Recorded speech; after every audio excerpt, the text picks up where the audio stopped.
Good morning. Good morning. I'm sorry I'm a few minutes late. I was talking to my dad. So I'm here now. Good morning, everybody. Ooh, it's chilly here this morning again. Good morning, Gamecock Jenny. Break the silence. Good morning and welcome to the Rose Club. Colleen with the K. How are you, sweetie? Marcia E. Good morning. Drea. Good morning. Snuggle Bunny. Good morning. Well, we got some stuff going on. Uh, our president, look, I'm saying it because he is the president, caved to Justin Trudeau. We're going to discuss that later. But we also have some feel good stuff going on. And I went to find that Nancy Grace video that she did on Casey Anthony and her emerging on TikTok. Because TikTok is all in an uproar about Casey Anthony. Good morning, Savage. Good morning, Kelly. How are you? Gigi May, good morning. TikTok is in an uproar about Casey Anthony being over there. And you know me, I'm going to be nosy. So I followed her. I followed all three of her accounts. Was it two? Three accounts. I followed because I want to know what she's being said, and I'm going to record the shit she says, and then we're going to talk about it. But Casey, as I said yesterday, she wants to be an advocate for her daughter. Hi, Party Rock. She wants to be an advocate for the LGBTQIA community because she identifies now as bisexual. Yes. Who else to better advocate for you than Casey Anthony? And then Lori Jones.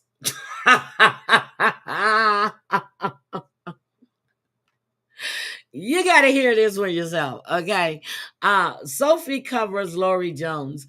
And she does Hi Mari, and she does in Good Morning, Maddie. Good morning. Good morning, Heidi. I am going to have a great day. Good morning, Susan. I will have a wonderful day.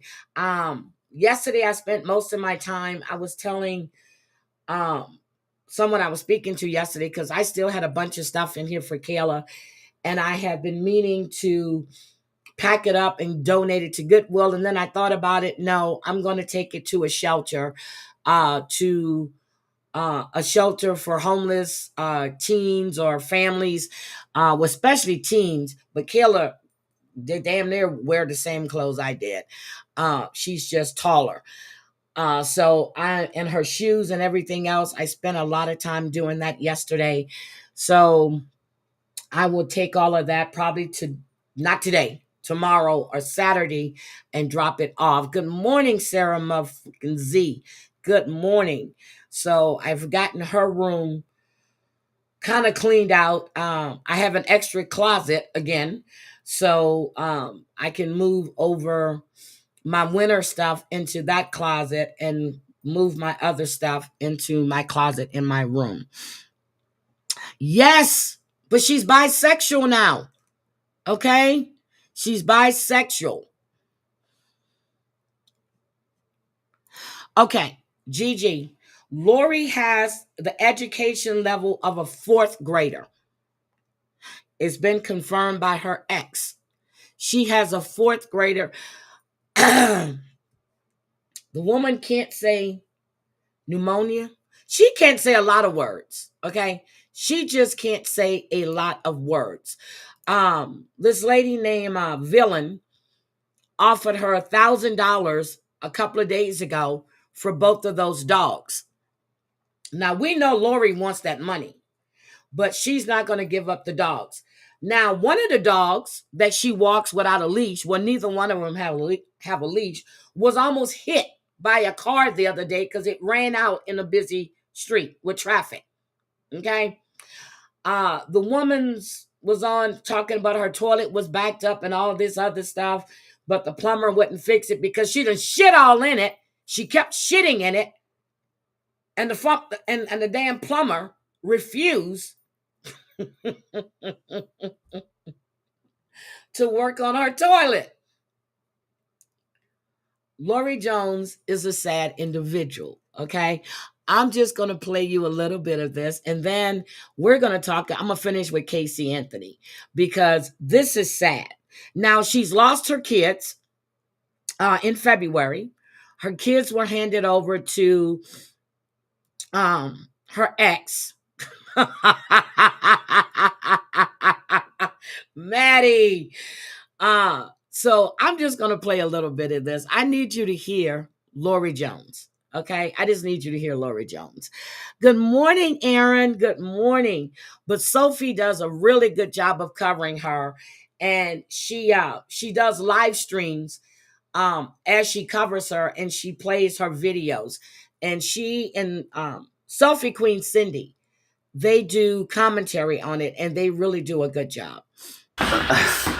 We just look doorknobs. Oh, I don't give a fuck. So this is coming from Mickey Mouse. We gotta keep it, sanitized. I can't. What if one of my peoples want to come over from TikTok? She says she has to keep it anatized, not sanitized. She's spraying because her house smells like shit.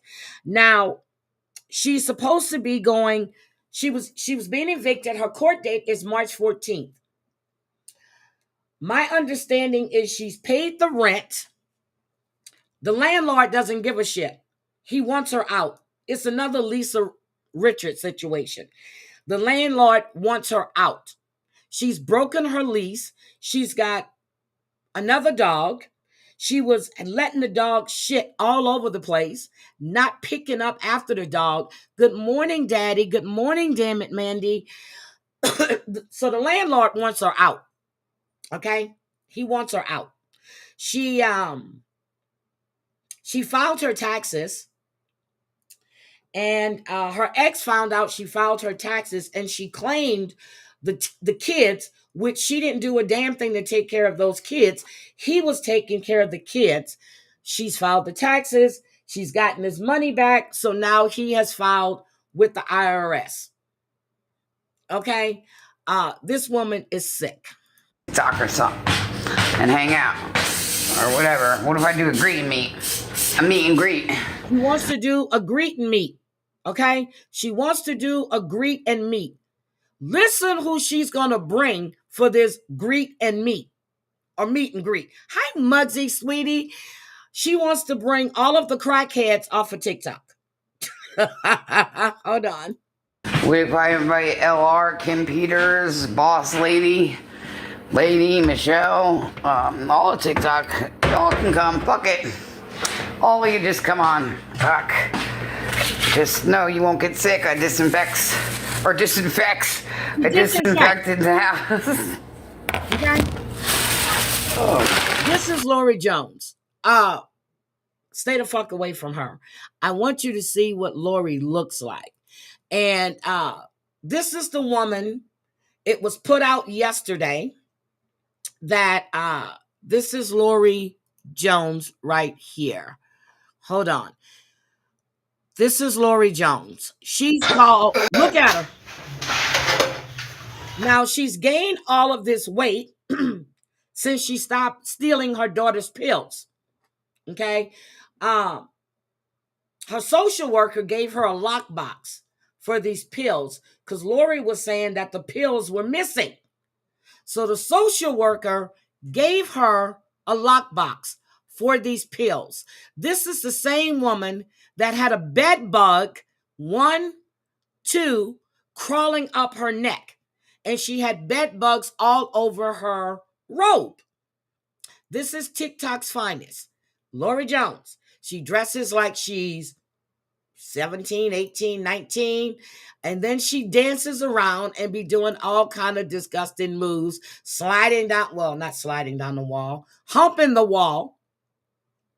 She has, I think she has 1, 2, 3, 3.5, 4 teeth with little nubs. Okay? That's Lori Jones. The landlord says she has to go. March 14th is her court date. First, she lied and said that she wasn't evicted, that the judge said her apartment was too small And she needed the eviction so she can so the landlord can do some stuff in the apartment. A lie. She gets up 2 o'clock in the morning, uh 1 o'clock in the morning, making all this noise, banging around. Now she has neighbors. Good morning, Gwen. Yes, and she says her resources are the placenta. Now she thinks all of the shit she says is funny, but it's not. Yes, she has little nubs in her mouth. And she laughs like this. That's what she sounds like. I gotta find her laughing so you can hear. She's disgusting. She's disgusting. Okay, that's Lori Jones. Just wanted y'all to meet Lori Jones. Sophie does really good commentary on her. Really good commentary on her. Good morning, Hibernero. How are you? How are you?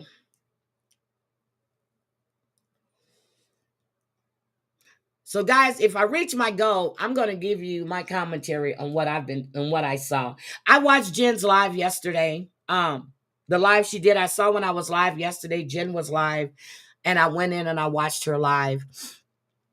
Yep, she was living in. Well, she conned this nonprofit.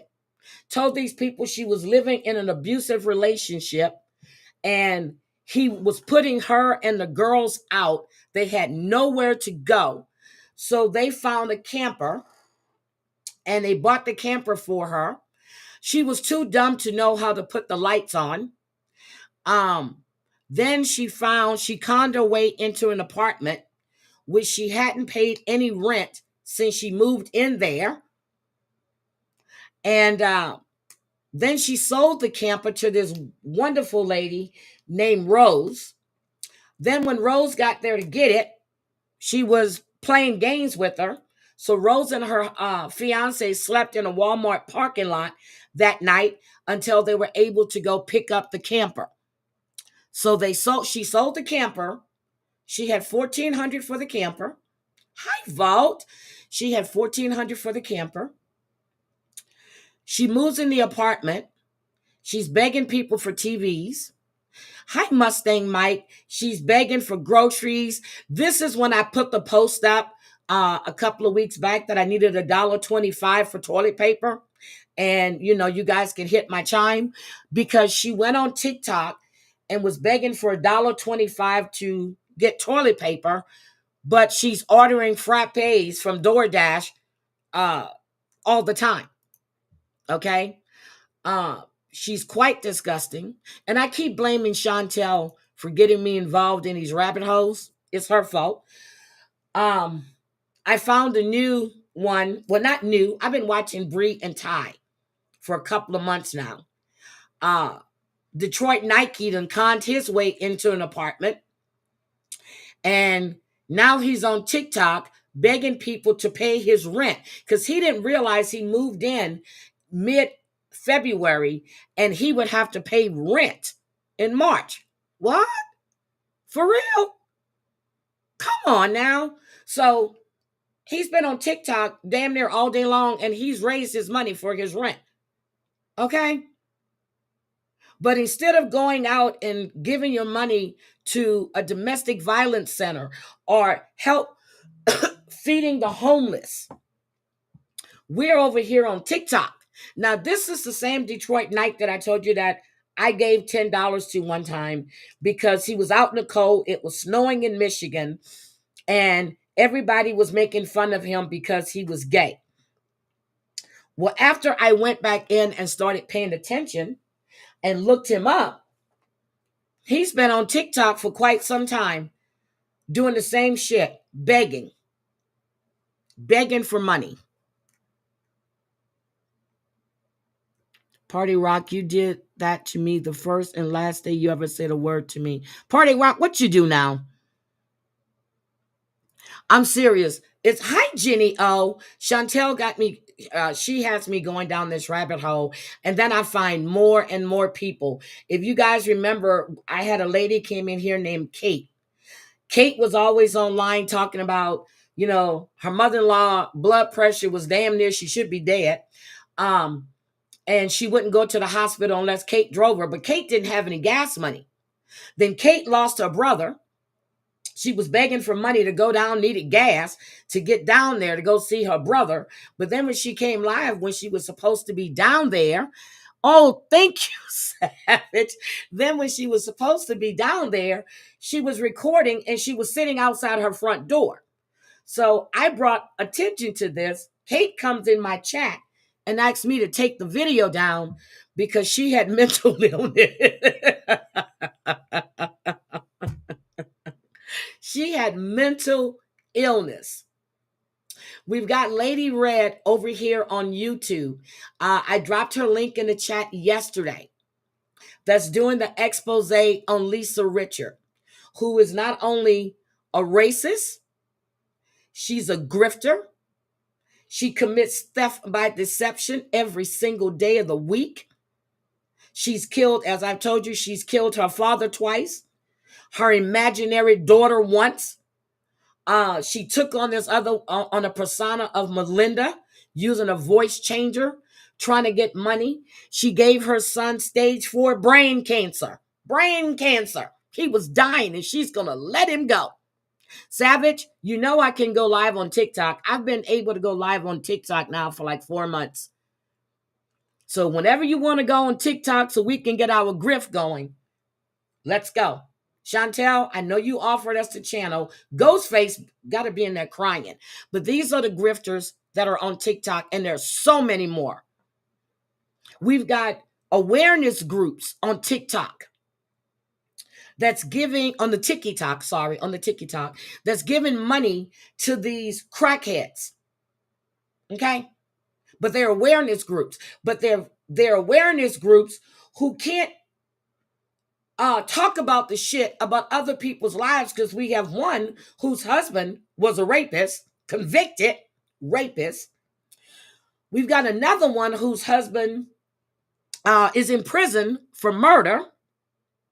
We've got another one who stole money from her mother with dementia.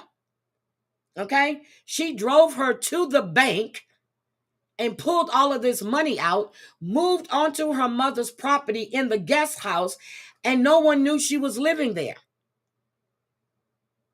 We have another one that's a racist, a homophobe. We've got another one that's in Louisiana that claims, and we don't want to claim her. She's a liar. Every time she opens her mouth, she spends 10, 12 hours on YouTube, on the TikToks every day. And then when she's called out, she runs and starts crying. Okay? So, money bag Mussy. Thank you, Daddy. Oh my God. So, but anyway, these are the things. So when I drop little clips on YouTube, these are the people that I'm watching. Good morning, 11. How are you? These are the people that I'm watching on the TikToks. She stole. Yes, it was over 100. Yes, I'm sorry. I didn't give the dollar amount, but this is what she did to her mother. Now, the stepfather, she had a certain amount of time to pay all this money back. Okay? And if not, he wanted her in prison. So we don't have awareness groups. We have groups that take advantage and make money off the backs of these grifters on TikTok. There is one guy that I've been watching for quite a while. He's called the Mexican Homie. You had Ash Trevino up there who has her young daughters there with no beds, but she's dating some young guy. These people are sick. You had the other one that just got her channel terminated. She had over 1 million subscribers. Well, her channel banned.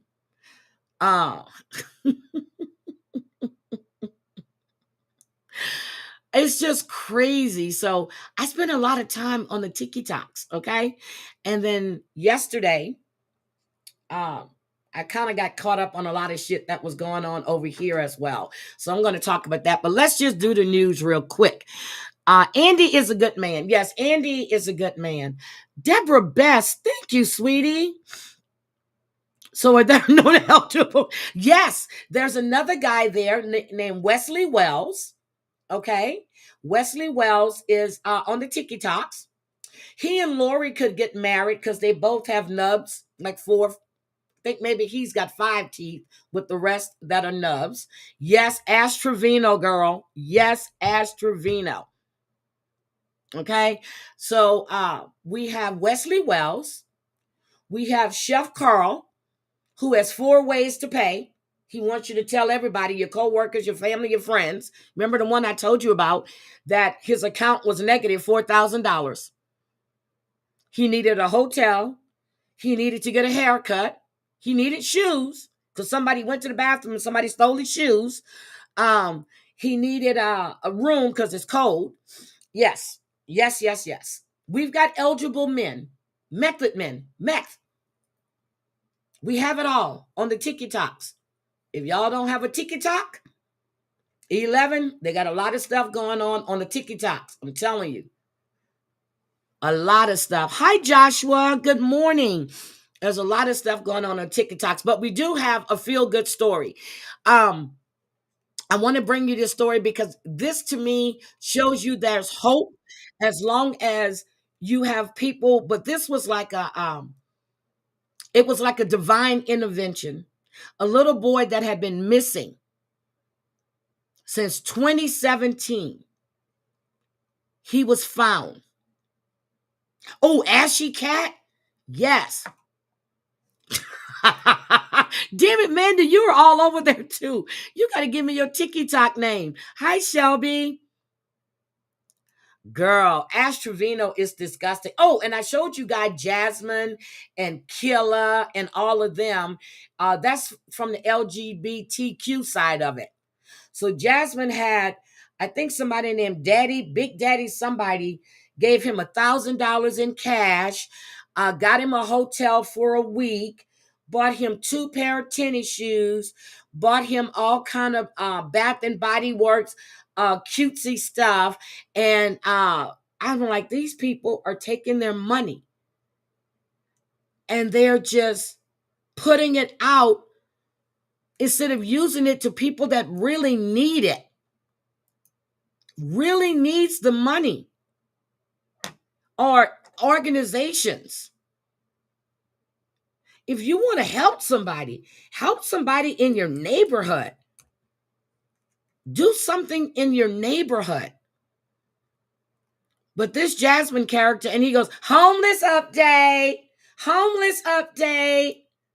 Well, and then one day I was in there and I said, could you please change your shirt? I said, please. Okay, here it is. I'm going to show you this video. Hold on. I'm going to show you what y'all think. Hi, Dorit. Good morning. Let me show you this video. Homeless update. Hold on. Here we go. I'm gonna be showing you everything I got. That Jack Doherty got. Oh, Jack Doherty. You know, Big Bro. I'm very grateful for what Big Bro got me. So the first thing Big Bro Jack got me was he got me these pink pretty Vans. I'm gonna start wearing. They're so pretty. So pretty. Like, yes. Hi, Denver. Beautiful. And then Big Bro Jack also got me 2 pairs of socks. Okay. They're not 2 pairs of socks. They're 2 packs of socks. And Big Bro got me Cinderella lotion from Bath and the Body Works. Big Bro Jack also gave me, here I go, $1,000 in cash. Okay. So he shows you the $1,000 in Big cash. Bro Jack He also gave the goes queen. live. Hold on, let me stop this for a minute. He also goes live later on that day, and the people know what hotel he's at in Florida. You're flashing $1,000 in cash on camera. Okay? So he must have it in all 20s or 5s. Because when I get it, I put them in hundreds. It's just 10 hundreds. Cinderella perfume from Bath and Body Works. And also, Big Bro Jack also got me another pair of shoes. Now, these ones are like more like professional, I would say. Got him some Vans. Don't wear them like, only wear them if like you trying to look nice or something, like at the Queen of England's party. But yeah, I just want to say thank you so much, Jack. Love you, Big Bro. Thank you so much for getting me a Thank you, Jack, Big Bro Jack Doherty. Thank you. So anyway, this is the same one that invites all of these dates over when he's staying at someone's house from Grindr. Okay. Hi, Sophie. Good morning. I was just bragging about the coverage you do on Lori Jones. So these are some of the people that I watch on the TikToks. Okay. And every day is something new. So this morning we have accountability brother is going to be going live, and I'm watching my phone because he's going to be calling out Mandy's ass for all the lies that she's been telling. Okay, so let's get on to what I do. But yeah, so if you see these little clips that I drop, these are people from TikTok that I be watching. Some lady was on there yesterday talking about fuck CPS, fuck CPS. I got a part 2 to as well. She wrote a poster when she was outside protesting, marching up and down. Her baby was in her arms. The baby's neck was hanging all kinds of waves from Sunday. Okay? You know what, Party Rock? Stop telling me about the clothes that Denver is sending you, okay?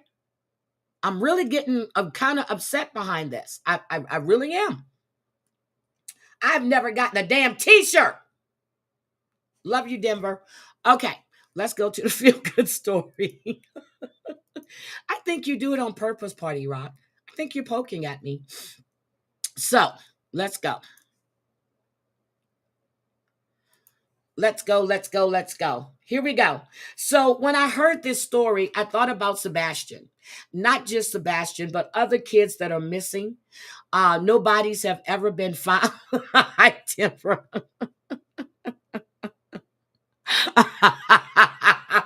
Y'all keep going. Okay. Vote. You and I are going to start exchanging clothes. Vote. Okay.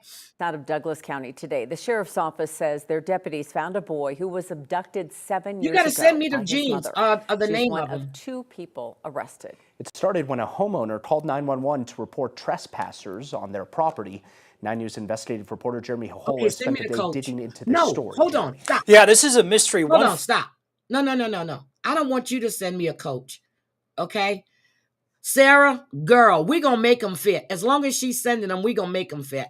I don't want you to send me a coach. I want Daddy. I want Daddy Rock to buy me a coach. Hi, Bambi. Good morning. Good morning. Here we go. Father in Louisiana has been worried about for 7 years. In 2017, a child named Aziz Khalid went missing. Investigators say he was taken by his mother, who did not have custody. Fast forward to last week when deputies found the boy, now age 14, in Highlands Ranch. He was missing for 7 years. In Douglas County, Colorado. Thanks to the quick response of our deputies and their attention to details, a 14-year-old boy has been safely recovered after being missing for 7 long years. This story begins with doorbell video of a man and a woman walking up to a Highlands Ranch home. The homeowner, Kyle Crone, was selling the house, but he didn't expect any visitors that Sunday on February 23rd. His camera alerted his cell phone someone was at the front door. Something kind of told me to look at it. As I said, maybe by the grace of God, I don't know. But for whatever reason, I'm glad that I did. More video shows the man and woman prowling around the home. Crone called 911. Let me just stop this for a minute. Okay, Daddy bought you a coach, okay? That's fine. You the side chick. Daddy and Muggsy took me out to dinner, okay? You didn't get dinner. Well, I'm sorry. No, I'm sure Daddy is taking you out to dinner too. Daddy, if you still in here, I need a damn coach, okay? It don't have to be a big one. I have a big one. I need a cutesy one. I got a cute. Give me a medium-sized coach. I'll be okay. Okay? I appreciate it. All these damn people on TikTok begging and getting shit. I don't get nothing. But thank you for the super chats this morning. Thank you. Sheriffs were there super quick. I mean, they were there within like 2 minutes. Deputies found the couple walking out of the house, and in the driveway, a van with 2 children. The sheriff's office says the adults gave conflicting stories about why they were there and used aliases. They knew something wasn't right. They were following their gut, and they investigated. Fuck that. We're going to do a coach wish list, okay? Daddy, where you at? Further, they just didn't take it on face value and take the easy way out and move on. Eventually, deputies found out the woman was Rabia Khalid, age 40, wanted in Louisiana for kidnapping her son Aziz 7 years ago. Thank you, wedding cake. It's a 19-1. I made my goal. And the 2 children in the van. We haven't run the kids yet. Deputies found one of them was Aziz, now 14 years old. The sheriff's office says he will be reunited with his father soon, who just arrived in Colorado to see his son. Again, this father has not had contact. Oh, Lord, Crackhead just went live. He has not seen Aziz. So this is the only life that Aziz has known. And so it is gonna take some time. So it's baby steps to get up to that point. And there's just a lot of work to be done for this reunification. It's not a simple process. Now, he went missing out of New Orleans. And the man, Elliot Bourgeois, have been arrested and are facing multiple felonies. It's always interesting how it's always the smallest thing that can, completely change the outcome or the lives of someone. And I'm just glad that with her they're family. safe. So, guys, I hate to do this. I really hate to do this, but I need to see what Crackhead is talking about. I'm sorry. Okay, we're going to have to see what Crackhead is talking about. We really do. Because she's probably crying. She needs to get to the clinic. Oh, Ash Trevina is live right now as well. Damn. Ash is live. So I was trying to see what Crackhead was talking about, but I don't see her. But I just got the notification that Crackhead was live. What page is she on? Hold on, guys. I got to see what page she's on. She normally sends out a bat signal to let everybody know she's live and she needs money. So maybe she just went live and sent the back signal, just went there and paused it. And she's on a page, Why Do You Guys Hate Me? That's the page she's on. Why do you guys... I don't follow that page. Why do you guys hate me so much? I actually, I'm in the Discord, so I get the notifications. I still don't see her ass live.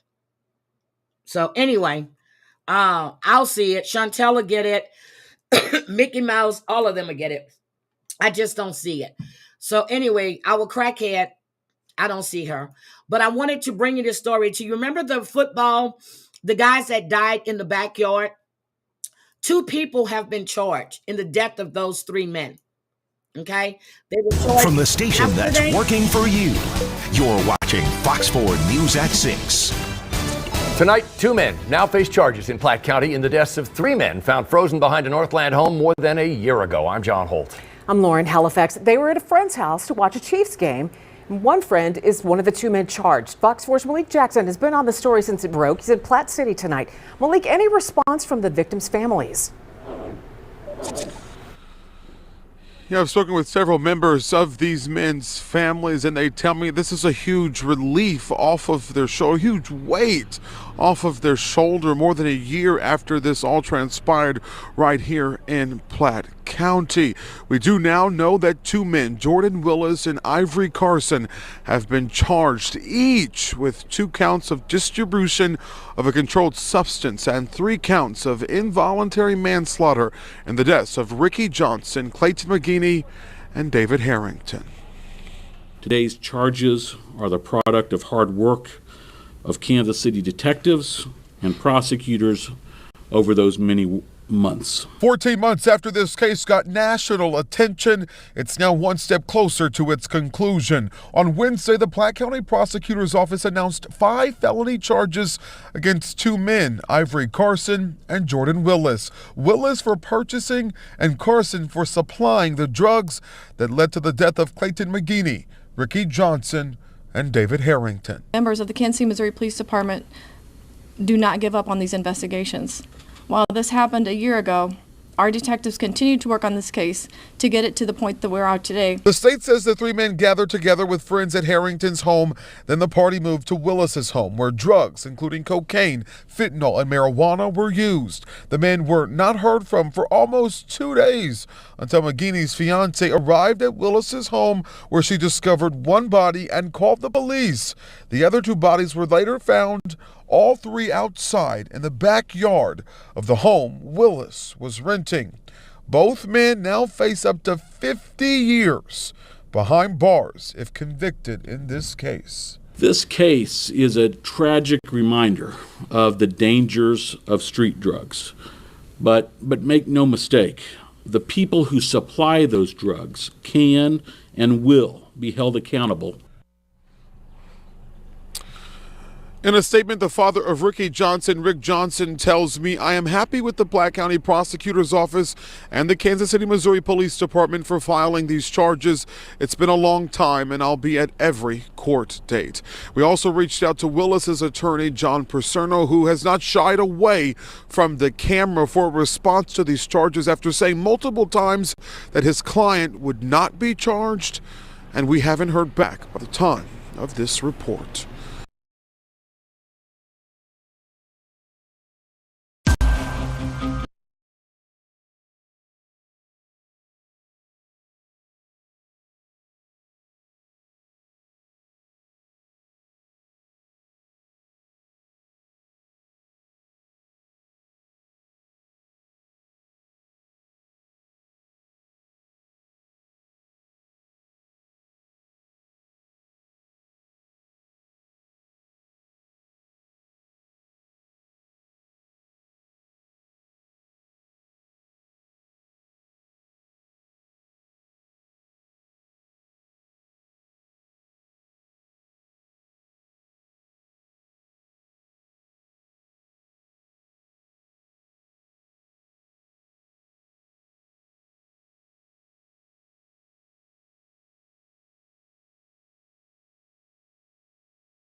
Oh, I was talking.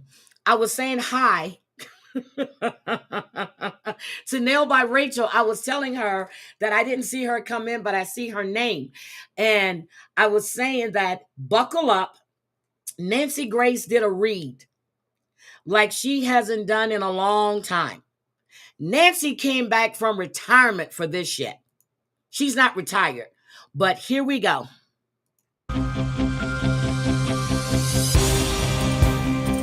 I don't want to play. Something wrong. I found my daughter's car. I found out my granddaughter has. I really don't want to play her music, but oh well. I'll just cut that out. Emergency. I'm here. I'm here. The deputy sheriff's not here. I found out my granddaughter has been taken. She has been missing for a month. There's something wrong. I found my daughter's car today, and it smells like there's been a dead body in the drunk car. Okay, what is the 3-year-old's name? Kaylee. We all remember There's just so much to get to. Kaylee went missing when I was in Florida on business. The first week, well, it was the same month as I do believe, or maybe a month apart. Was another little girl went missing. Then when I went back, Kaylee was all over the news. I'm like, every time I come here, some child is damn missing. Regarding Tot Mom's reemergence, straight out to Rob Dick, former bodyguard. You believe that something precipitated Tot Mom's catapult back onto the public stage. What? Well, I think the new issue with Gypsy getting her show after Casey's show has been denied by everybody. Once again, she has to come to the forefront. She has to try to be out there in the spotlight, as she always tries. You stated that she made comments regarding Gypsy getting, a reality show or something like that? Yes, she did. Well, no, when she first emerged and there was a big push about her, Casey had to put herself in front and say, you know, she's so over Gypsy. And then now, Well, Tot Mom said she's over Gypsy Blanchard. Yep. Yes, back when she first emerged and was getting, you know, a spotlight nationwide. Wait, Gypsy Rose Blanchard suffered child abuse, horrible child abuse. It's still, hold on, Nancy. Her whole childhood up until her. Yes, she did suffer horrible child abuse, but she didn't have to kill her mother. Just like she opened that door and let that man in there, she could have had her bags at that door and left with that man.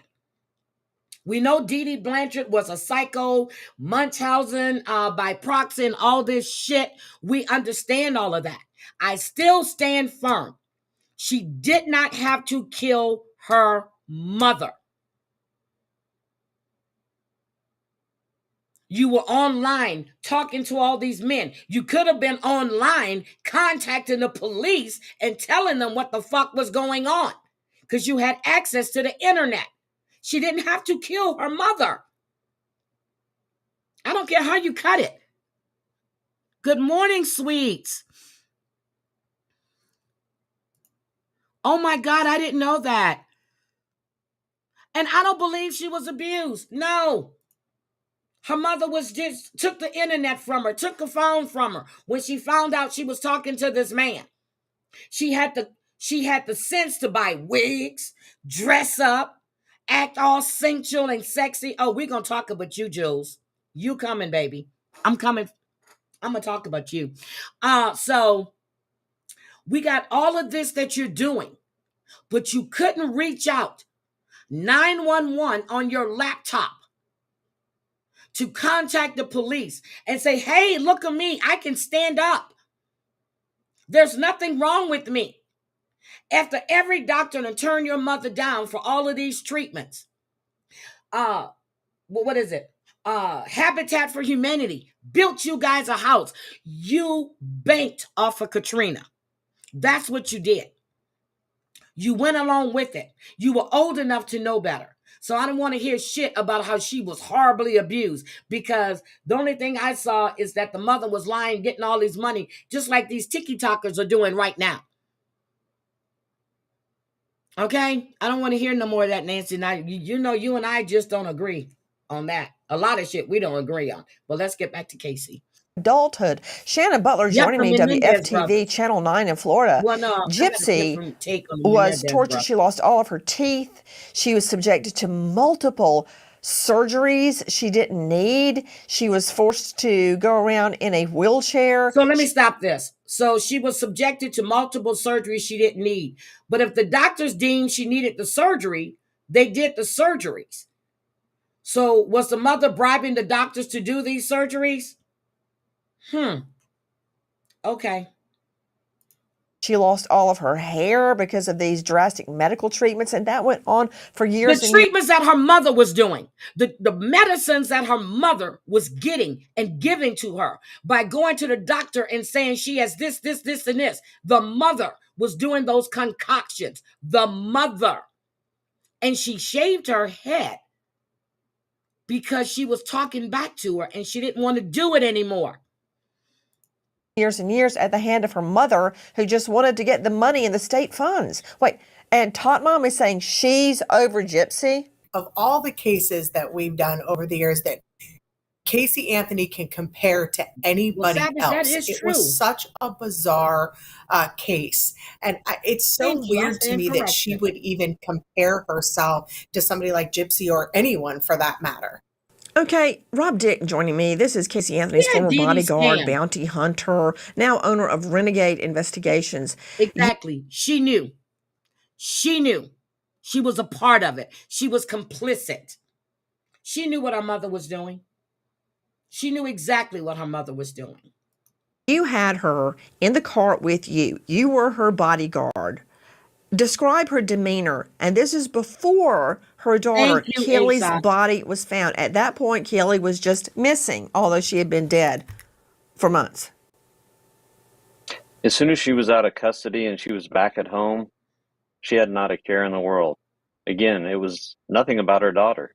It was supposedly missing at the time. It was just about her. As you all know by now, Tot Mom has re-emerged on the public stage with a TikTok account. TikTok. Troy Slayton, veteran defense attorney, what do you make of her demeanor while Kelly is still missing before her body is found? Just very nonplussed. I think that there's no guidebook. There's no textbook for how somebody's supposed to act in an incredibly traumatic situation. Right. I know I've had many clients, some guilty, some not guilty, who act in ways that I think maybe I wouldn't act. If she maybe has a way in her brain to separate out and to protect herself from a horribly traumatic situation. If she is indeed the victim of sexual abuse from her parents, if she really believes that that was happening to her child, the brain has incredible mechanisms to protect. First of all, let's just stop that right there. This girl sat there in that documentary that they did and said that she would tell her daddy, oh, no, please not tonight. Girl, stop. Stop. Hi, JL. I see you, Chantel. Good morning, JL. Stop it. Anybody watching that docu-series, I believe some of the things she was saying, maybe 30%, that's about it. You did not. First you said your brother, but your brother admitted to it. Your daddy never did. Stop. Just stop. The mother, I think, is a bitch. You hid this girl's pregnancy for how long? Because it was an embarrassment to your family. Let's just stop. That whole fucking family is fucked up. Your own psyche from those horrible traumatic events. So maybe that's what was happening here. I don't know. I don't know whether she did it or whether she didn't do it. All I know is that a jury found her not guilty. In the last hours, Top Mom Casey Anthony. The only reason she was found not guilty, they could not discuss the manner or the time of death or anything else, and there was no evidence. By the time that child's body was found, which is the same spot they had searched before, somehow or another the body miraculously appeared there, and the medical examiner was on the stand. All you needed was Jose Baez to come in there and break through all that shit. Jesus. I watched that whole damn trial. Forefront, positioning herself to make money off you. Listen. I am a legal advocate. That's I am a researcher. I've been in the legal field since 2011. And in this capacity, I feel that it's necessary, if I'm going to continue to operate appropriately as a legal advocate, that I start to advocate for myself. And also advocate for my daughter. Guilty. That is from Tot Mom's TikTok account at CaseyAnthony_Substack. Troy Slayton, you heard her state, I am, quote, in the legal field since 2011. You mean when she was tried for her daughter's murder? I mean, you're in the legal field. Do you equate that to being in the legal field, that you were tried for murder? Look, I chuckled at that myself, Nancy. I have no idea what she's talking about, being a quote-unquote legal advocate. I know attorneys are legal advocates. I don't know how she can advocate for somebody who's deceased. Or it really seems like this is self-promotion. Thank you. I mean, that's what we all know that it is. And I agree with you. This is at its base self-promotion. It's a money grab. But that doesn't change the facts of the case. No, looking at her as a legal advocate is kind of like looking at OJ as an advocate for victims of domestic violence. Now, OJ was guilty of domestic violence. You heard Tot Mom He was guilty of domestic violence. Yes, he was.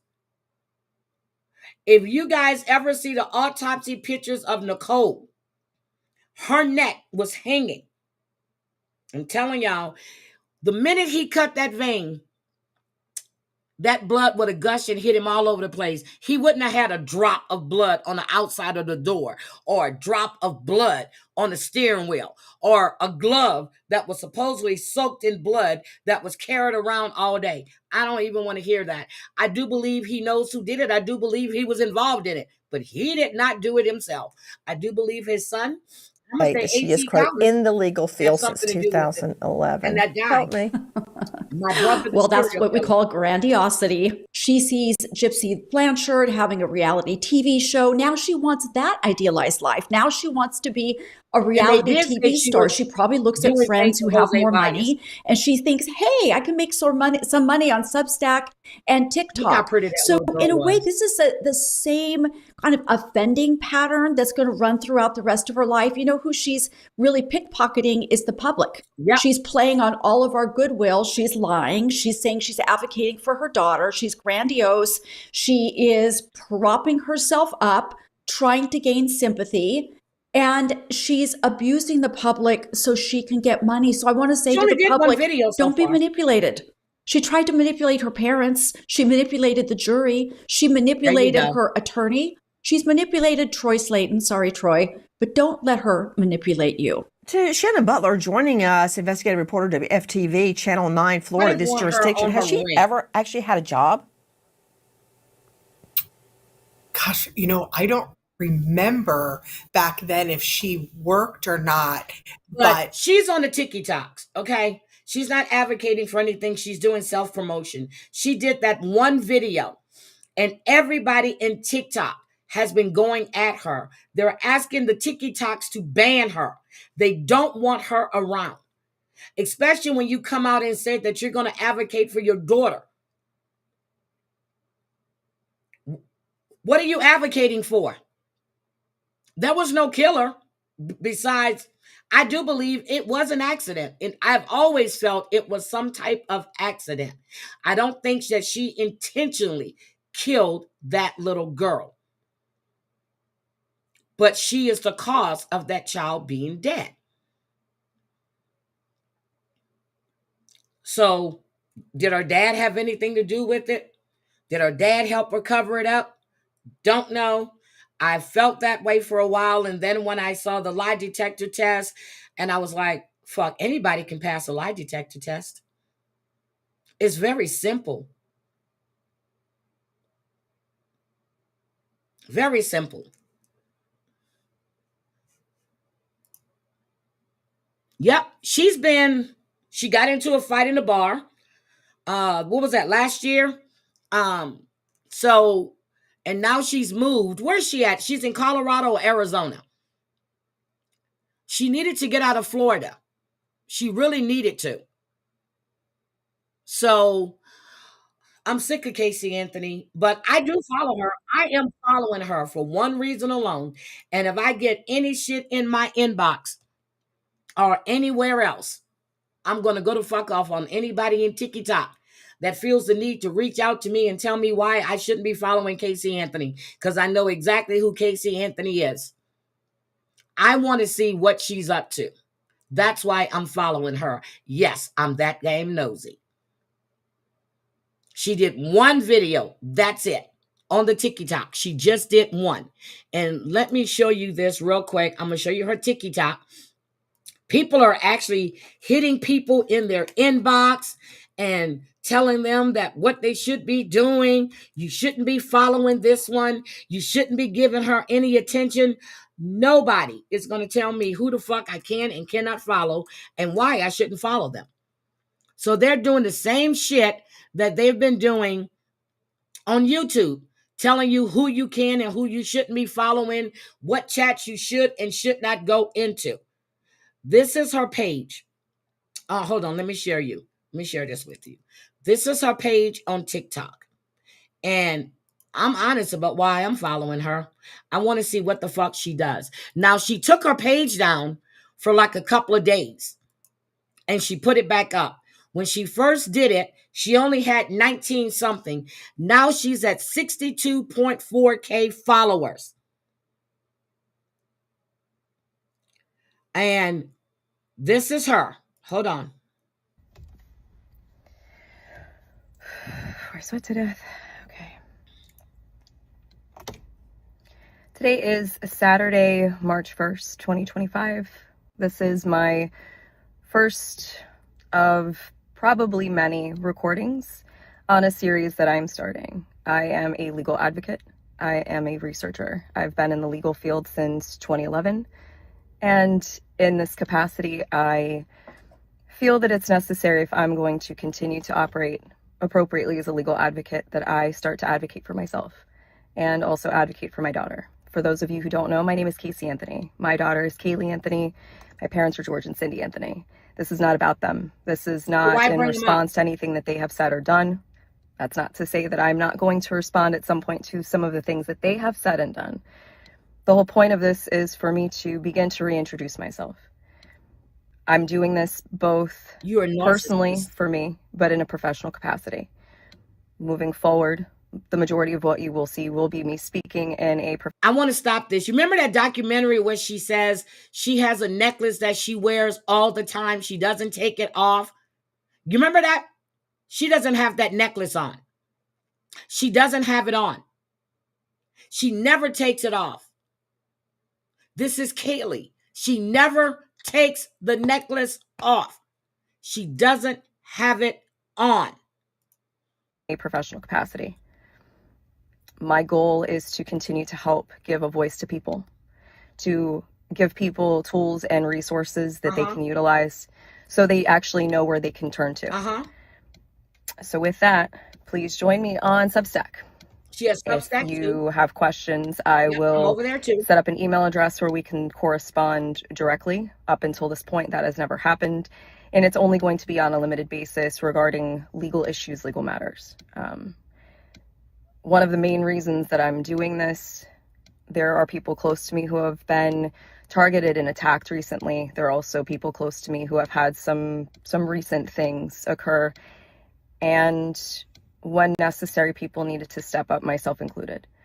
So as a proponent for the LGBTQ community, for our legal community, women's rights, I feel that it's important that I use this platform that was thrust upon me and now look at as a blessing as opposed to the curse that it has been since 2008.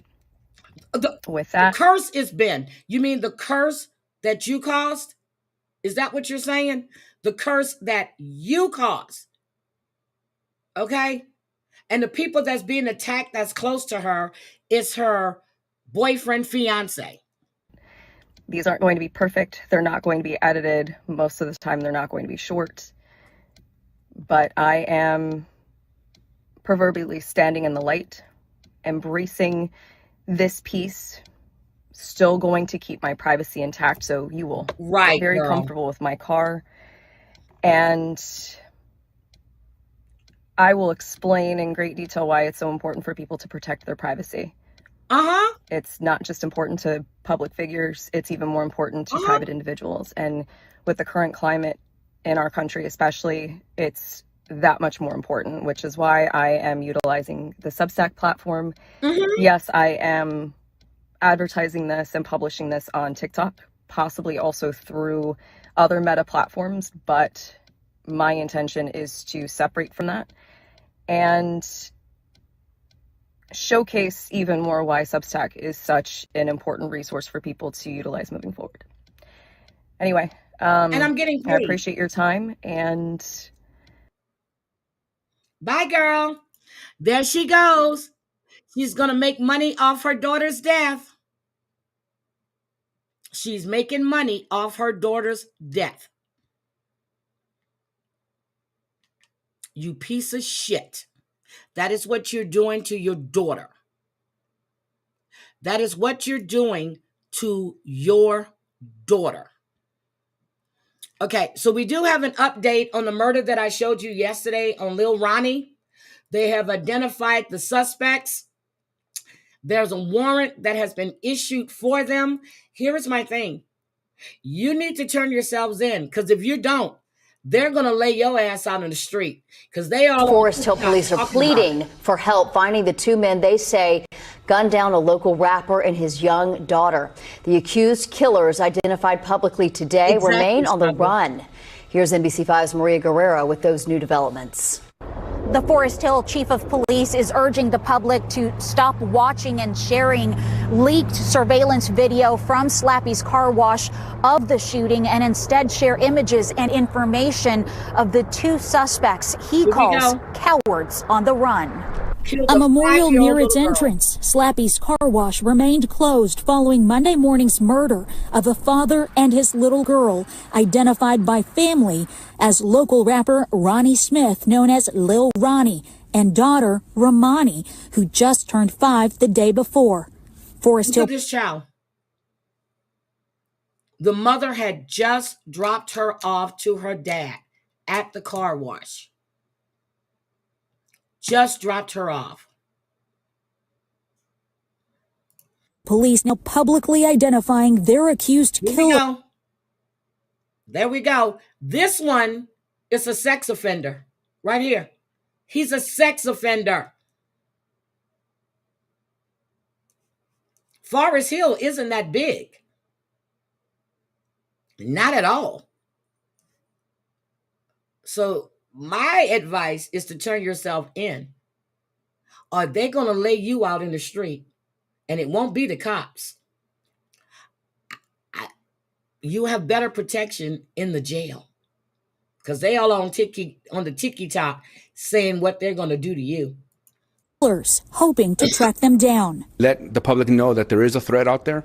They are dangerous, they are armed, and we need you to please call 911 and let our police officers respond and take appropriate action. Police Chief David Hernandez and the city's mayor holding a press conference revealing the suspects are in their 20s and from Fort Worth.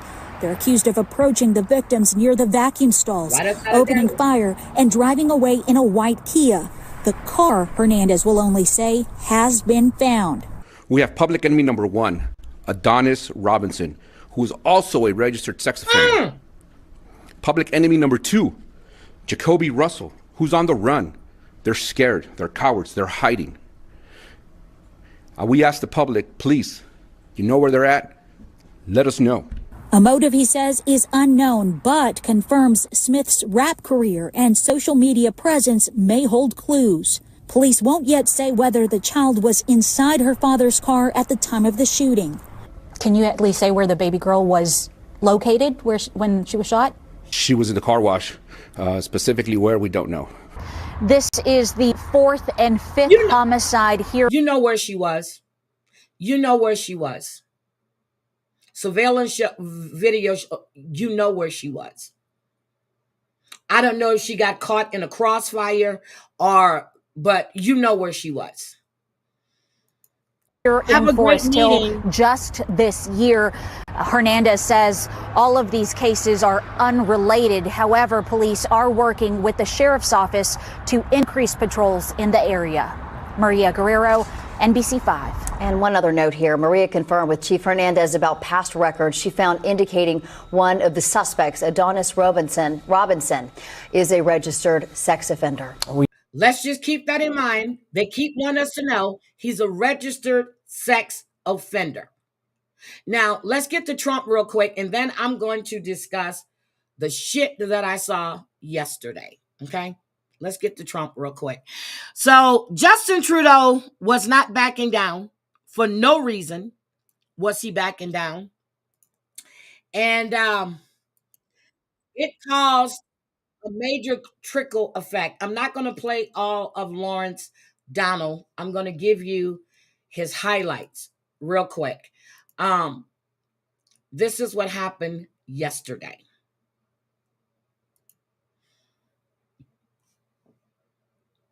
We know the tariffs were going in, and the foreign governments were going to be paying the tariffs and all this other shit. Here we go.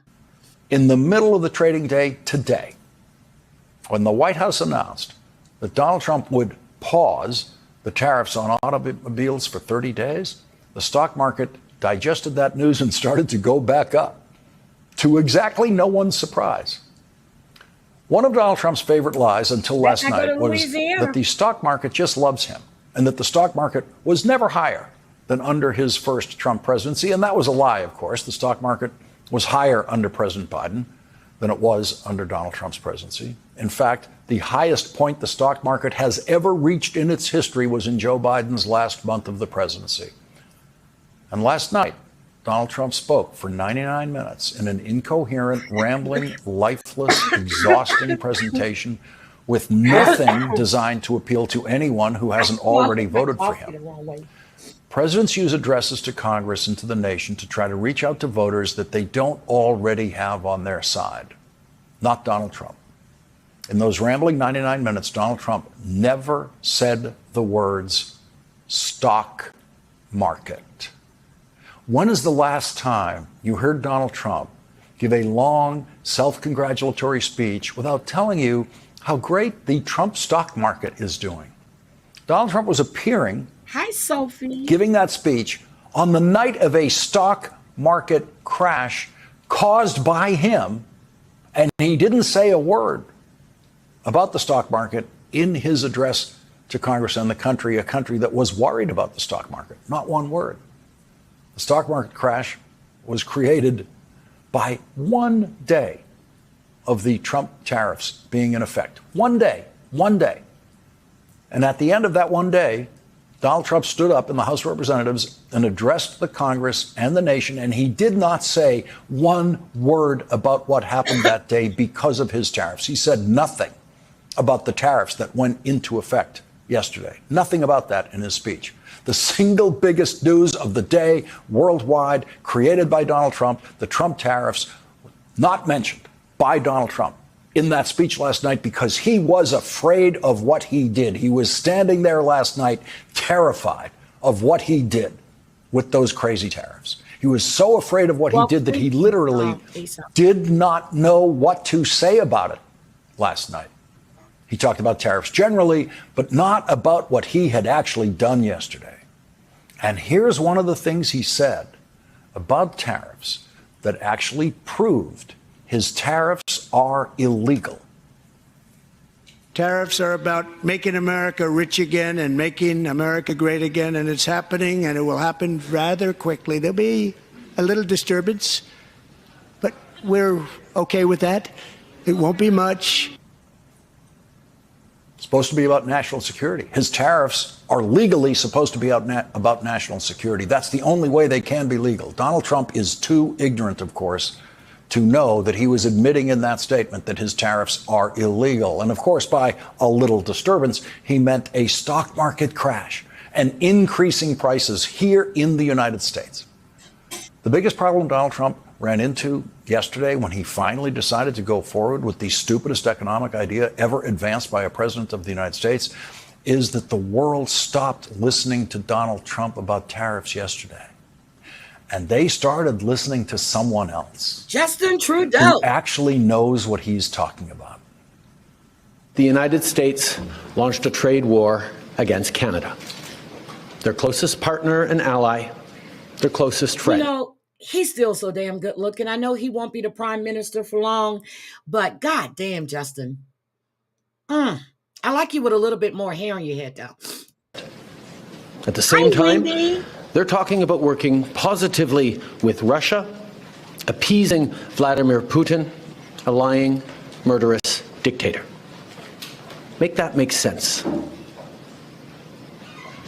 Canadians are reasonable, and we are polite. Yes, you are. But we will not back down from a fight. Ooh. Not when our country and the well-being of everyone in it is at stake. They're not like us. That man got Wall Street's attention yesterday, which made them even more worried about what was coming because clearly the Canadian government has every intention of fighting Donald Trump's illegal tariffs in a way that will be very, very harmful to the economy of the United States. So harmful that the Wall Street Journal actually used the word Great Depression in a predictive headline of what could happen because of Donald Trump's trade war. The last Great Depression in the United States in the 1930s was actually caused by the Smoot-Hawley tariffs, the single stupidest economic idea of the 20th century in the United States, an idea that came from Republicans in Congress and that a Republican president went along with, but did not actually champion to the extent that Donald Trump champions his own illegal tariffs. The problem for Donald Trump yesterday is that he empowered Justin Trudeau to speak directly to the American people as someone who not just knows what he's talking about, but sounds much more convincing than the blustering, lying President of the United States. I want to speak first directly to the American people. We don't want this. We want to work with you as a friend and ally. And we don't want to see you hurt either. But your government has chosen to do this to you. Your government has chosen to do this to you. And of course, by your government, everyone in the United States and Canada and the world knows that he means Donald Trump. Donald Trump has chosen to do this to you. He chose, of course, action yesterday that would add $20,000 to the price of American cars, Dodges, Dodge Ram pickup trucks, Fords, American cars sold in the United States that in the course of their assembly often crossed the Canadian border through Michigan more than once in the complex manufacturing process. But he's going to talk about this, all of this fetty that's coming in from Canada. 43 pounds. 43 pounds. Someone said it here yesterday. 1%. 1%. But he made it seem like it was, you know how he does, billions and billions. We have now. Yeah. Your government has chosen to put American jobs at risk, at the thousands of workplaces that succeed because of materials from Canada or because of consumers in Canada, or both. Well, I knew that. They've chosen to raise costs for American consumers on everyday essential items like groceries and gas, on major purchases like cars and homes, and everything in between. They've chosen to harm American national security, impeding access to the abundant critical minerals, energy, building materials, and fertilizers that we have and that the United States needs to grow and prosper. They've chosen to launch a trade war that will, first and foremost, harm American families. Hi, Riley. Who are you going to believe? That guy? Or the guy who lies about who actually pays tariffs? Donald Trump backed down today to that guy. The Wall Street Journal knows that Americans pay the Trump tariffs. The Wall Street Journal knows that no one else can pay the Trump tariffs. Only Americans can pay the Trump tariffs, which is why the Wall Street Journal sees the potential for a Great Depression in what Donald Trump is doing. The legal pretext your government is using to bring in these tariffs is that Canada is apparently unwilling to help in the fight against illegal fentanyl. Here we go. Well, that is totally false. Let's look at the facts. Let's go with the facts. Our border is already safe and secure. Far less than 1% of fentanyl flows and less than 1% of illegal crossings into the United States comes from Canada. Facts. 43 pounds.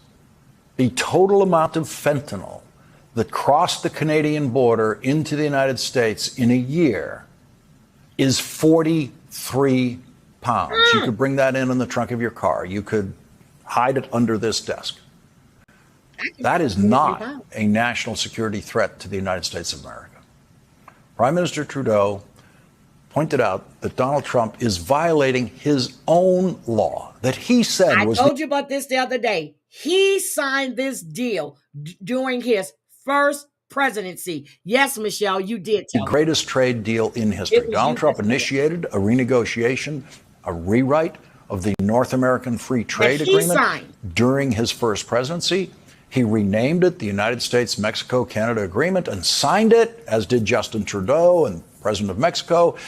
Donald Trump said then it's the greatest trade deal ever negotiated, of course.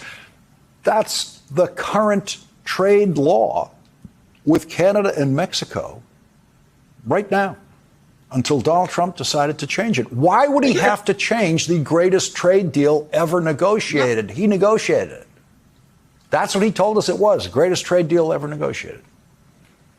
NBC News is reporting that Donald Trump is very upset that his mass deportation plan is not going well. It is not mass at all. NBC News reports a source familiar with Trump's thinking said the president is getting angry that more people are not being deported and that the message is being passed along to border czar Tom Homan. It's driving him nuts. They're not deporting more people, said a person familiar with Trump's thinking. They just come right driving back. him nuts. So far, Donald Trump is on track to deport fewer people this year than President Obama did in a typical year. And so, to distract from his failed promise of mass deportations, Donald Trump apparently decided to play with tariffs and earn himself a prediction of a Great Depression from the Wall Street Hi, Journal. Mr. Jimenez. Republicans in the House of Representatives failed today in their desperate attempts to humiliate a group of Democratic mayors who they accused of not being eager enough to help Donald Trump deport people. If you watch the hearing, other than the embarrassing presence of New York's Mayor Eric Adams, who is still under indictment for bribery and was treated like a visiting dignitary. I forgot. Sylvester Turner died. The ex-mayor of Houston, and now he's a congressman. He died in D.C. after this meeting they had. Sylvester Turner died. He got sick. They rushed him to the hospital. 70 years old. He died yesterday. And I'm like, damn, he was just elected to Congress. Sylvester Turner was also a crooked damn mayor too. He was hiring all his friends, putting them on payroll and all this other bullshit. But he did serve 2 terms. And dignitary by the Republicans. What was actually on display was an astonishing demonstration of Democratic Party competence and political talent in the city halls of Chicago, Denver, and Boston. He's Catholic. Boston's Mayor Michelle Wu, who is herself a daughter of immigrants, was nursing her infant baby daughter during recesses in the hearing. She said this when she was asked about Trump's so-called border czar threatening to bring what he called hell to Boston. Shame on him for lying about my city, for having the nerve to insult our police commissioner who has overseen the safest Boston's been in anyone's lifetime. Bring him here under oath and let's ask him some questions. I am here to make sure that the city of Boston is safe. Others may want to bring hell. We are here to bring peace to cities everywhere because our gun laws are the strongest in the nation, because our officers have built relationships over decades, and because all of our residents can trust that when they call 911 in the event of an emergency or to report a crime, help will come. This federal administration's approach is undermining that trust. Park water. This federal administration is making hardworking, tax-paying, God-fearing residents afraid to live their lives. A city that's scared is not a city that's safe. Nope. A land ruled by fear is not the land of the free. That's right. We are the cradle of democracy and the city of champions. We are all of these things not in spite of our immigrants, but because of them. Yeah. The false narrative is that immigrants in general are criminals or immigrants in general cause all sorts of danger and harm. That is actually what is undermining safety in our communities. That's right. If you wanted to make us safe, pass gun reforms. Stop cutting Medicaid. Stop cutting cancer research. Stop cutting funds for veterans. That is what will make our city safe. There you go. Like so many Boston No, I wanted you guys to hear that. I dropped the link so you can finish watching it. But I need to get on with this because I need to address a few things. So, yesterday, after my live, George went live and went in George's live. And that's what it was doing, divide and conquer. Our favorite character, the bee, went up on someone's panel, not sure whose panel it was, but she had the nerve to discuss Rochelle and saying how Rochelle inserts herself into things that don't concern her. Now, I laughed so hard, I couldn't type fast enough on my phone. Okay? The bee sits there and pokes at everybody. She watches every fucking stream. She knows what everybody says. But she doesn't do it on her panel, from my understanding. She runs around to other panels and do it. I guess she decided to try to call herself confronting Rochelle. Okay? She basically said that Rochelle was grooming people. She was a sexual deviant. That's how I'm going to wrap it up in a nutshell for you.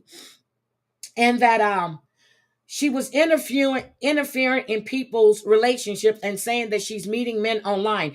B, did we not remember, or did you forget that you met 3 online? You actually tickled an old man balls for money. You yourself said that you were with a pimp, but he would sell his own ass for crack, which you yourself did, crack and meth. Do we remember that you said on IG that your girlfriend, and it's on Lily's IG, that you turned your girlfriend, she needed to make extra money. So she began working for your pimp ass boyfriend. Okay? You're sitting there, you're going after Jen. I watched Jen's live last night. I watched her live. I don't know what you think you're doing by telling George if he goes after you, you're going to go after Jen. I was very proud of the way that Jen stood up for herself. Really proud.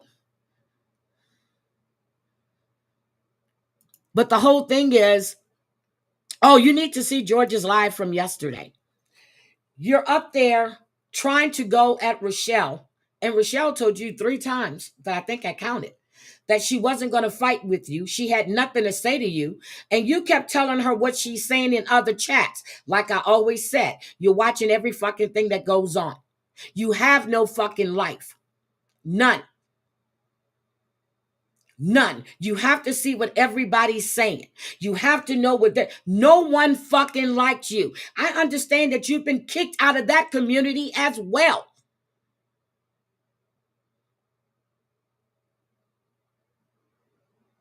You need to get a mirror and hold it to your face. You insert yourself in everything. You actually spin a narrative. I understand listening to Jen that you're playing all this old shit. Hi, Cosmic Crazy. Rochelle speaks like, hi, guys. It's me, Rochelle. Hi, welcome in. I love you guys. I don't have a problem with Rochelle. The only thing I told Rochelle, and I said it here, don't tag me in BS with her fight between her and Bambi. That's not my fight. I want nothing to do with it.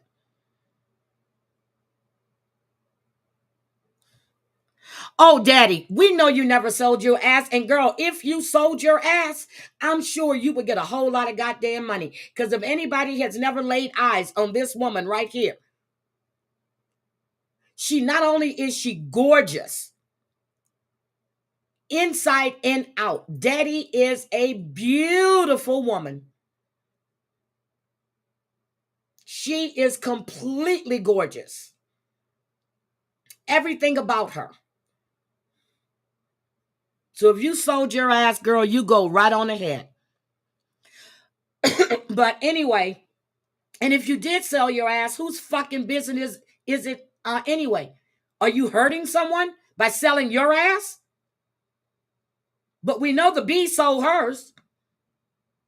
We remember the recording where she says, oh, well, the only thing that they can ever find on me is my thing on Backpage. And God knows I said I was going to look for it and go through the archives, but I never did. You yourself sat there in a conversation that was leaked and said that Gil paid you $800. You yourself was on a phone call, or you on messages with Brooke saying that maybe you need to call Gil because you're running short of money. Remember that?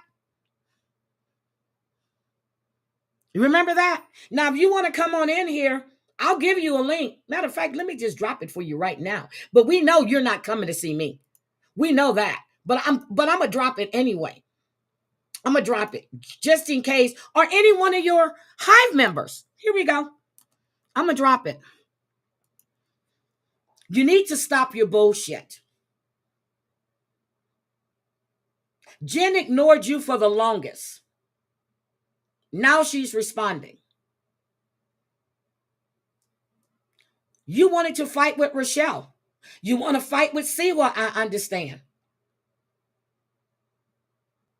And again, for some reason, you keep bringing up Savage's name. My name is always in your mouth for some reason, but you would never come see me. I want to ambush you. You and I have a conversation.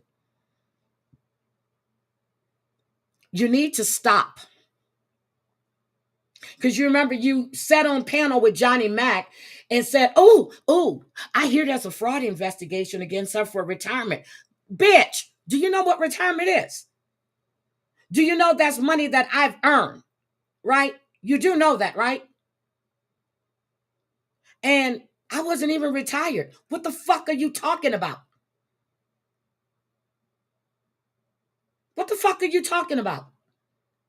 You do know what a JOB is, right? Oh, I forgot you were a graphic artist. Got you. Got you.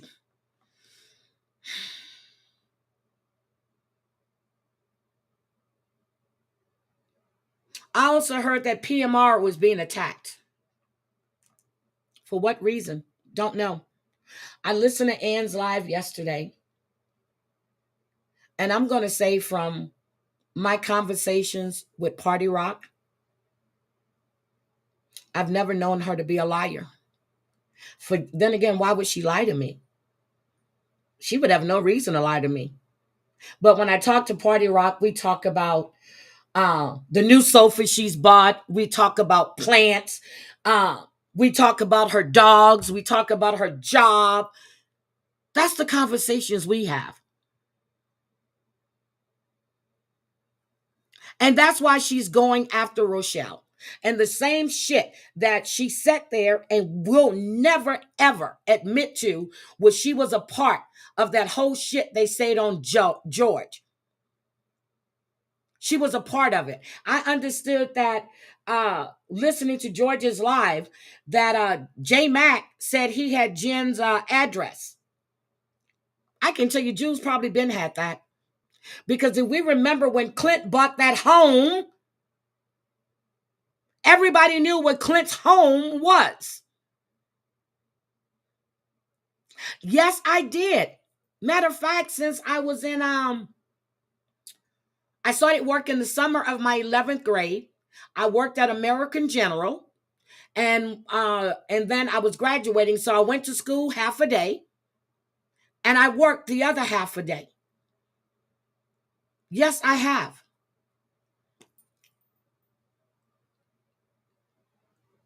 And you know why? Because I wanted my own money. I didn't like asking my mom for money. I didn't like calling my dad or my aunt when I want to go buy something, or if I want to go hang out, or if I want to go to a concert. And everything that, yes, it was BS. It was BS.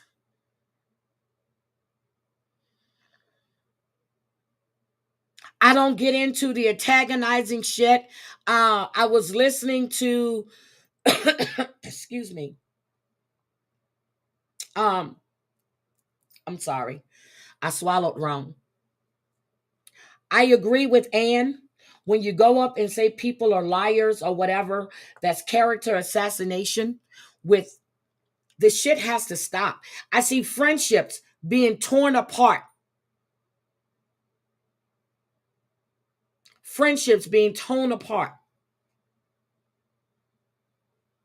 I told one person in particular, Kat, the U.S. Navy vet, to keep my name out of her mouth.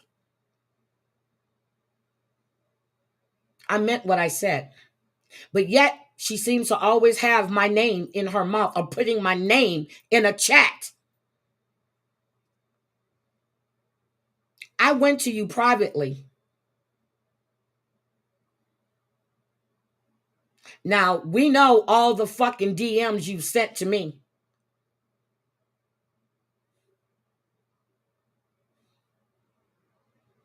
And I should tell you repeatedly to stop. I'm going to say it again. Keep my name out of your mouth and out of you writing my name in a chat.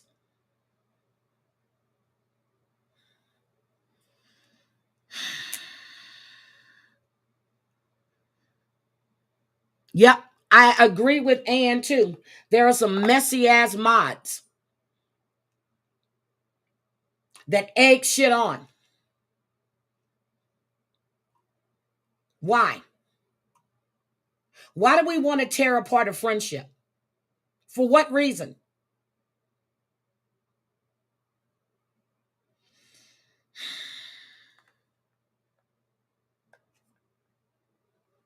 But the minute somebody comes back and talk about Kat, the U.S. Navy vet, she wants to cry.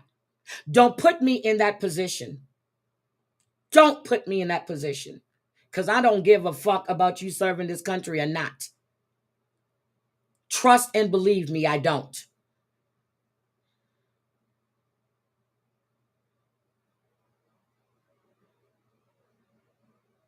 Keep my name out of your mouth.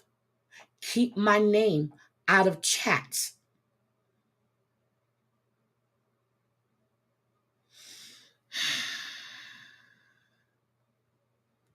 Just saying it. Jen, I haven't seen you in here yet. My advice to you is you've already said what you had to say. Move on from it. If they keep speaking on you and that says more about them than what it does you. Releasing all this old shit and still trying to stir the pot. Reaching out to people's family members. Calling people's jobs. Doxing people in chats. Childish fucking behavior. If you've got something to say to somebody, say it to them. I'm going to make it clear right now. Come into George's chat with any BS. He's already asked not to bring it into his chat. It just rolls from chat to chat. Everybody wants to argue.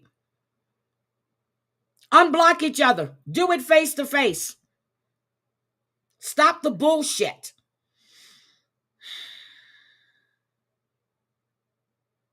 She's beefing with people because she wants to be included.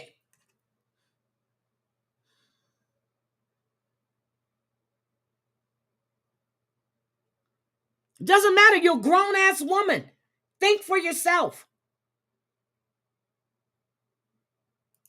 All of this bullshit. My mods are in every fucking chat. They're in chats that I don't even go in. I don't give a fuck. I've said from I don't know how long, don't ever defend me. Don't defend me. I can defend my damn self when I'm ready to respond. And if I do respond. Me too, Sophie. That's why I've been spending a lot of time on TikTok. Stop the bullshit. Stop grouping people together.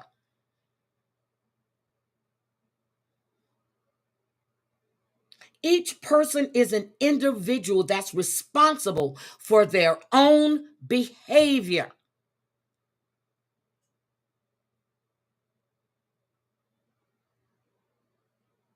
I went back. I thought Ann was cooking. I left her a message. By the time I got back, she did a short live. It was already gone. Not gone. She was already, her live had ended. So I went back in and What was it? Because I waited for her chat to come up because I wanted to see what was going on in the chat as well.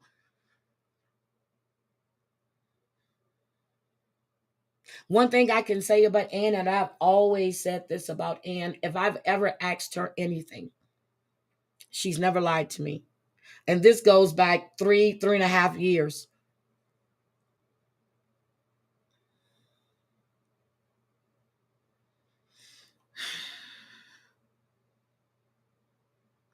I don't like that. I don't like policing chats. I don't like it. I used to get screenshots. Oh, so-and-so was in this chat. This was said in Sophie's chat. I give no fucks. I don't care. I'm not watching people's chats. I don't care. Unless I'm in the chat, I don't care. Unless I'm in the live stream, I don't care. I received a screenshot one day about somebody saying that I was allowing Habanero to go after Maria. I don't allow shit. I wasn't even in the fucking chat. I said a couple of words. I said, everybody be nice. I'll be respectful. Don't bring in kids or whatever it was. I saw a comment was made from Jindy. I saw a comment was made from Habanero. And I removed both comments. Then I left. I had a phone call. I don't allow anything. Do you know how many mods George have in that chat? Do we know how many mods are in that chat?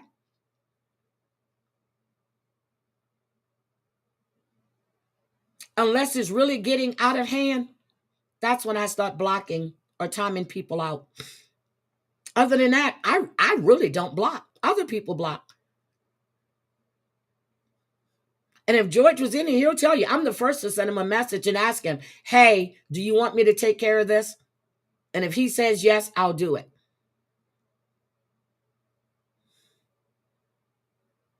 Stop bringing your beefs into other people's chats. Other people go into chats to enjoy themselves. That's it. Yesterday, I did the same thing. I warned Bambi and Lauren. Stop fighting in the chat. I gave them a warning. I said, you're going to be timed out. Respect people's chats. I didn't do it. Somebody else did it. He did a whole live on being respectful in his chat. Respect that content creator's wishes.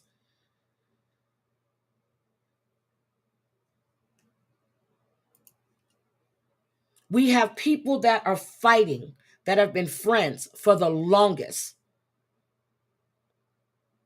all behind BS.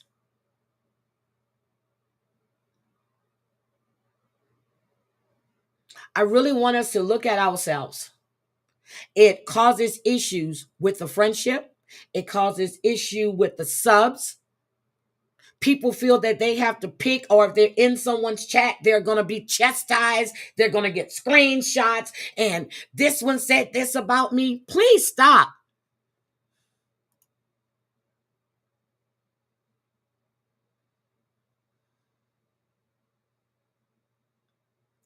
See, Cosmic? Oh, so you mean Anne has not lied to me either.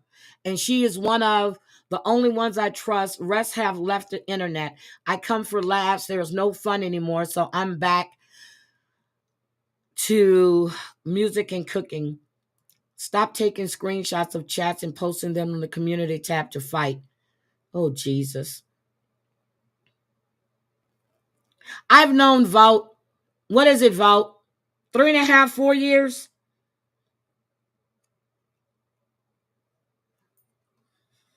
Vote and I stopped talking for a bit behind some stuff that really had nothing to do with Vote. It had to do with another content creator. Vote and I have talked about all kinds of shit. I would never betray Vote's trust in me. Cooch, we hadn't spoken for I don't know how long. Would never betray the stuff she said to me. Ever.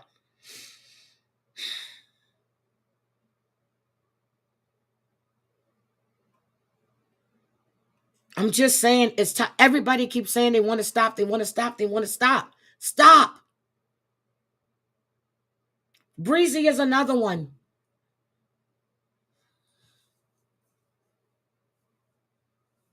Savage and I talk about all kinds of stuff. We haven't talked in about 2 weeks because of her new position. And but Savage and I get on the phone and we talk about all kinds of shit. We don't talk about YouTube. Well, sometimes we do. Depends on what's going on. But mostly we just talk about life. Hi, Cooch. Good morning.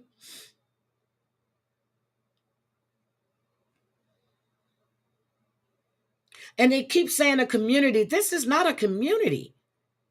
This is little cliques. Little cliques here, little cliques there. People don't want to go. I got people sending me messages. They're in the bushes and they're watching my streams.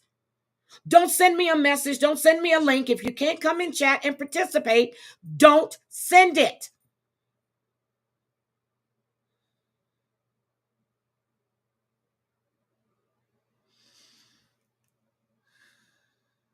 It has become very childish.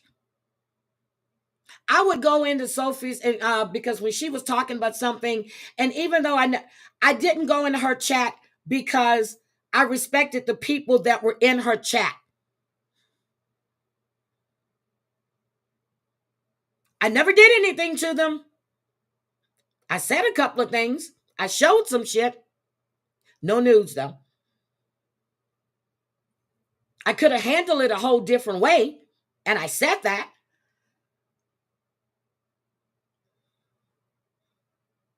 But now if I see her live and I'll say hi, I'll chat for a minute, I get into a meeting. I just think all of this has completely gotten out of control.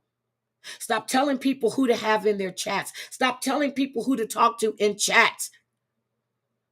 Stop policing. Jen was saying it last night, and I was sitting there going, and I had to rewind. I go in Bambi's chat. I can't stand, what's his name? God damn. Nick Romano. For all the shit he said. I go in the chat. I'll stay for a minute. Good morning, Truth Bombs. I go into chats. I know how to ignore people.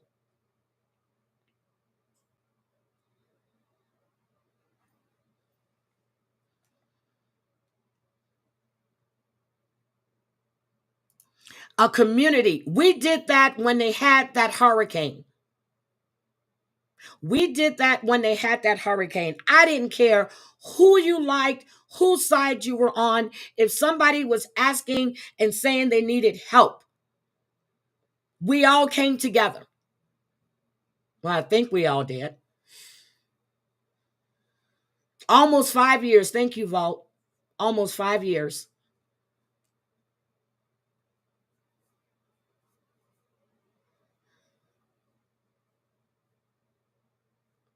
When John and I had that blow up, after the summit, people were split. They didn't felt that they were betraying this, betraying that.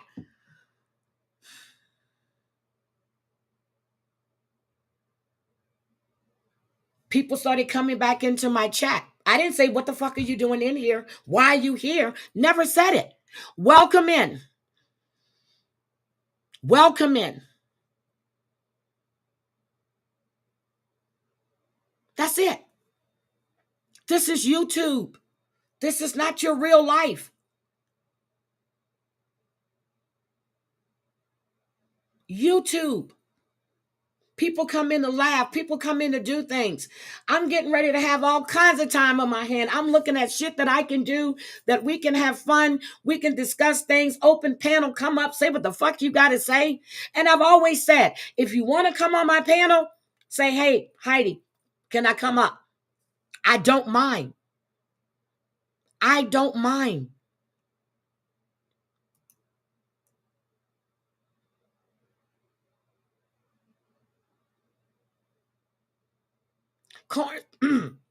Corn's mom, I hope everything's okay, sweetie.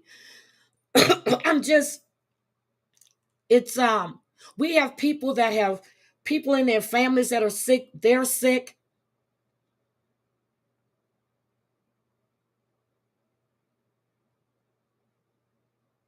And I'm going to tell you, I don't have an issue.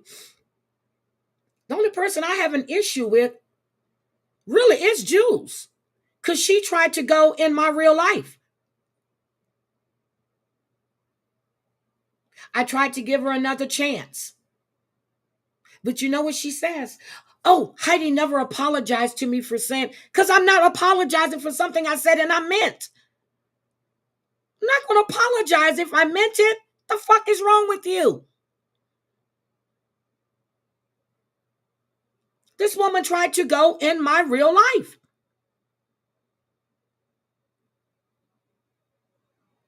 I've known Cosmic for a while as well. She used to be all on Savage's IG lives. The other day, I think I told, no, I didn't. The other day, last week, I think, Amber was on Rumble and she tagged me. So I went into her Rumble. I said, I was summoned. And then she says, I'm glad you're here. I have something to say. Well, I couldn't stay at that time. I had to leave. When I went back in, I told her I would be back. Hi, Angela, the co-defendant. Good morning.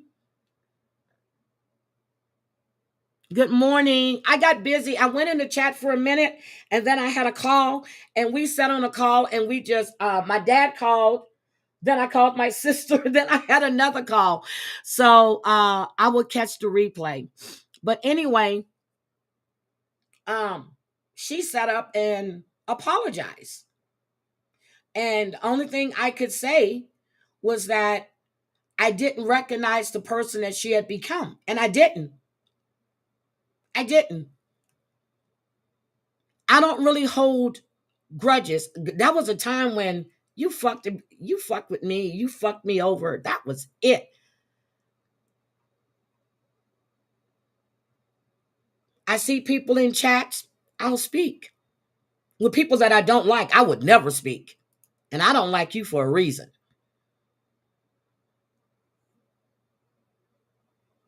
So again, what? Yes, that's how my thing started with Jules. She was lying about that. Lying.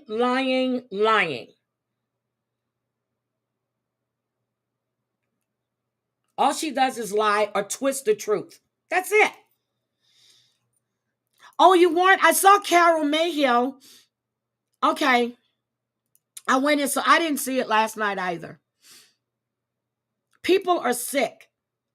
People have family members that are sick. They don't come to YouTube to be in the middle of a bunch of BS. They just don't. They come to get away from the shit that's going on in their real life. Exactly, Vote. Nobody wants that. You don't want to come online and be fighting with somebody every damn day about something that was said in a chat.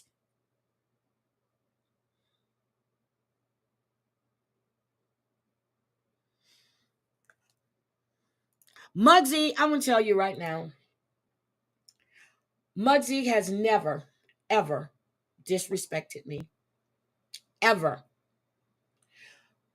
Muggsy, and I think I said it, when I was in California, Muggsy sent money to Daddy to take myself and someone else out to dinner. I couldn't thank him enough, and I still thank him because he didn't have to do that. But if you fuck with Muggsy, he's gonna come back at you.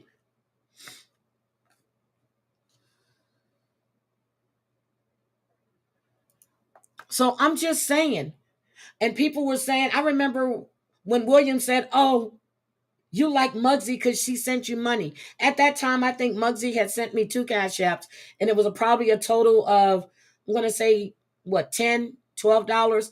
Well, let me see, a 5, another 5, and I think 2, $12. That's it. Muggsy comes in my chat. Muggsy don't cash at me like that. Muggsy don't give me super chats like that. But when he comes in, he's always respectful. Always.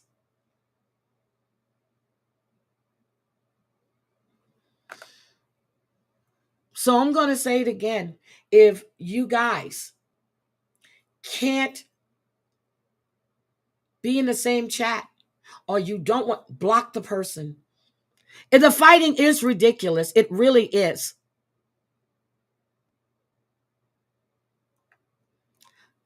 Thank you, Truth Bombs. Thank you so much for that. But I'm serious. I don't feel the need to come online and drag people every day.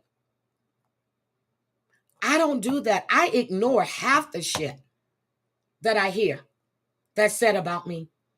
Because it doesn't matter. You don't know me. Or what little you think you know, you really, is what I told you. That's it. Sophie's over on TikTok. She sees the shit that goes on over there. Chantel is over on TikTok. She sees the shit that goes on over there. I think it's a little worse than what it is on YouTube. The flip-flop and the back and forth. Stop, not gonna say. Whoo. People have a habit of being friends with people at that time because it's something they have to offer. We all know people like that. And then the minute they don't need them anymore, they throw them to the wayside. We all know people like that. It was a really nice dinner. Oh my God, it was so much fun.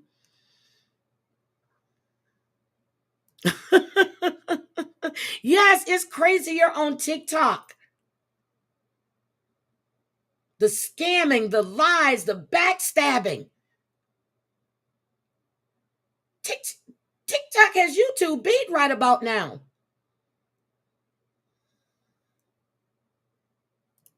If you don't want to talk to somebody, don't want to be bothered with somebody, let it go. Be like Elsa. Let it go. Let it go. Unless they're affecting your real life, let the shit go. And I'm going to say right here, right now, I know what the fuck has been going on with Daddy, with Vote, with PMR. That's real life shit. Cut the fucking shit out unless you want it to happen to you. Real life. Leave people alone. Stop digging into their information. Stop reaching out to their family members. Let the shit go. Or you might just wind up getting hurt.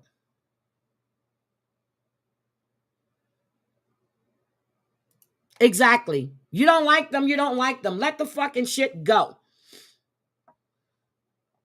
So anyway, I'm going to go.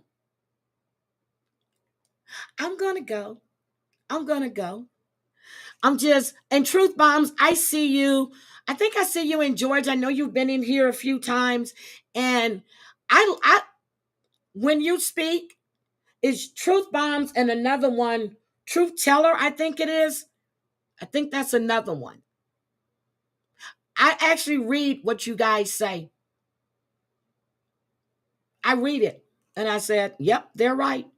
Yep, they're right. There's a few people, no matter how you feel about them, if they're putting in the facts, if they're putting in the truth, you need to acknowledge them for it.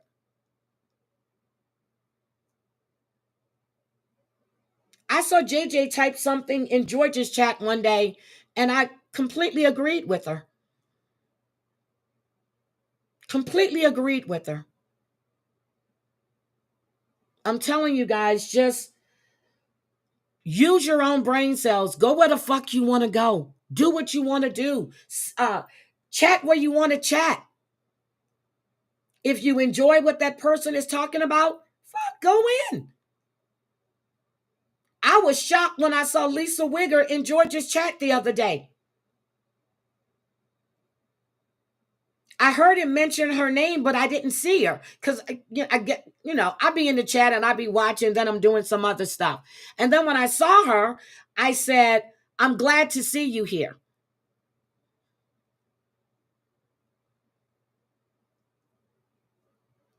Welcome people in, whether you like them or not. You don't know. People go through a lot of things. That's all I'm going to say. And Rochelle, I applaud you for standing your ground. Jen, I applaud you for standing your ground. PMR, I applaud you for standing your ground. Vote. Sarah motherfucking Z, Marty, all of you guys, stand your ground. 11, stand your ground. Cooch, stand your ground.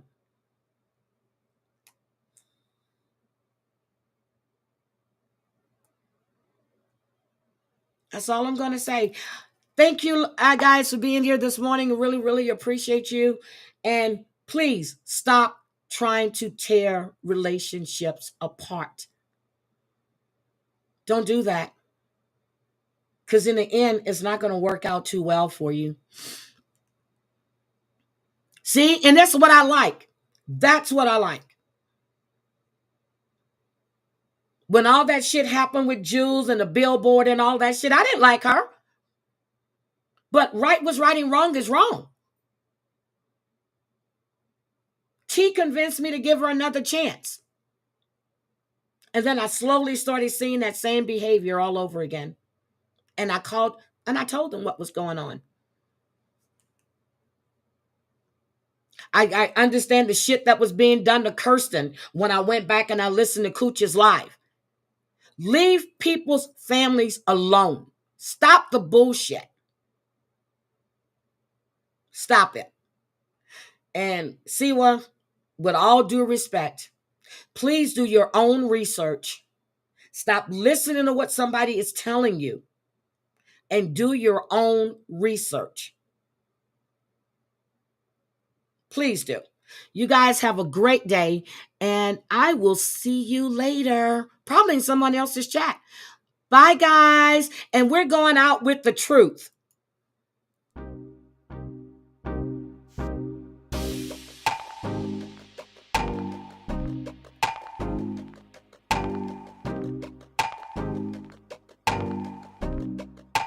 I want to say thank you to Break the Silence for becoming a member.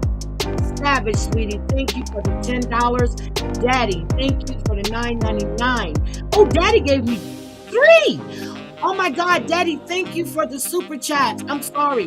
Deborah Best, thank you for the 2. Wedding Cake, thank you.